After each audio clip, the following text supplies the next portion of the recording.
What's the good word, y'all? DKB here. The New York Jets have finally made a move. So it looks like so far within the trade deadline, we have been sellers instead of buyers. We are moving Jacob Martin over to the Denver Broncos, and it looks like we are going to be receiving a 2024 fourth-round pick. We're also sending a 2024 fifth-round pick along with Martin to the Broncos. And this is kind of an ingenious move. We know that our defensive line has been extremely deep with all the acquisitions over the course of the season. And even, into this regular season, if you think about bringing back a player like Vinny Curry. But there has been a part of this rotation. There's been a lot of snaps that have been spread out. And at some point, you had to figure that things were going to get a little thin a little quickly.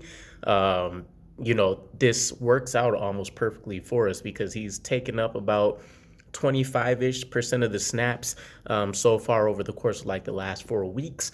And so we're talking about at least somewhere between 15 and 20 extra snaps that can get parlayed across a few other players, Bryce Huff, Jermaine Johnson coming back. If you want to bump up any Currys a little bit more, if you want to sprinkle a few more across Quinnen Williams and a Carl Lawson, things like that, it gives us a lot more flexibility. I mean, really, the only backlash that I've seen for this is that because we just picked him up this offseason and he's in the first year of his contract, there's going to be a small cap hit. Looks like about $2.3 million for next year.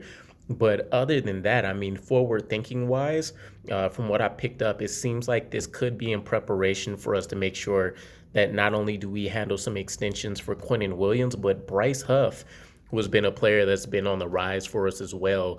Even in terms of week 8, he had the notoriety of being the highest defender to apply pressure over the few snaps that he's received. So I'm extremely excited. I mean, Jacob Martin, he's been a pivotal piece for us just in terms of having depth.